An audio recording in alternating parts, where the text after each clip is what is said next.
Bwana, mambo ni mengi alafu muda ni mchache. Dada yetu Wema Sepetu ameweza kufunga ndoa kwa mara nyingine, jambo ambalo limewafanya watu wengi waweze kuongea mengi na kusema kwamba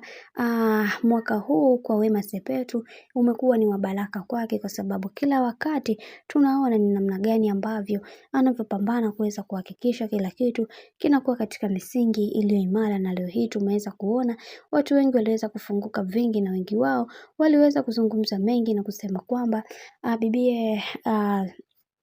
Wema Sepetu amekuwa moja kati ya mtu ambaye mara zote anatamani kuweza kupata mtoto, kuolewa, lakini Mungu naye si Asumani ameweza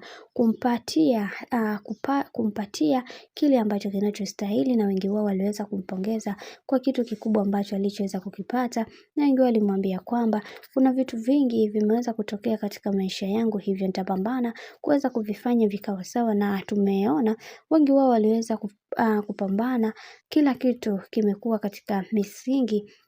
imara, na wengi wao waliweza kuzungumza mengi na kusema kwamba kwa hiki ambacho kinachoendelea sasa, wacha tuone mwisho wake itakuwaje, kwa sababu kila mtu anatamani kuweza kuona akifikia malengo yake. Na wengi wao waliweza kuzungumza mengi na kusema kwa hiki kinachoendelea, wacha tuone mwisho wake itakuwaje, kwa sababu kila mtu anaamini kwenye kile ambacho anachokiamini. Na hatimaye dada yetu Wema Sepetu ameshaweza kufunga ndoa na mume wake ambaye ni Whozu, japokuwa kumekuwa na maswali mengi ambayo yamekuwa yakiulizwa, lakini uhalisia ni kwamba kila kitu kitakwenda kukaa sawa, kwa sababu kuna mambo mengi ambayo yanayoendelea, na wengi wao walitamani kuweza kuhakikisha kila kitu kinakuwa katika misingi iliyo imara na mikakati iliyo bora. Na leo hii tuweze kumpa pongezi nyingi dada yetu kipenzi ambaye ni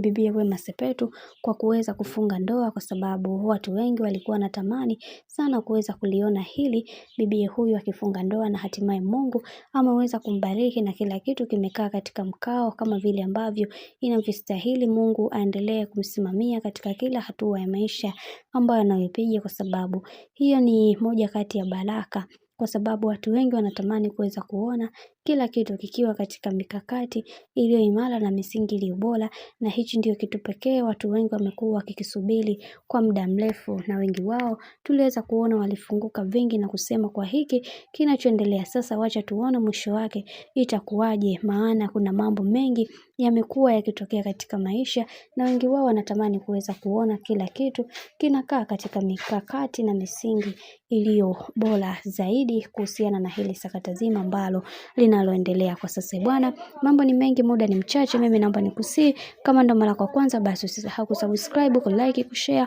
pamoja na kucomment.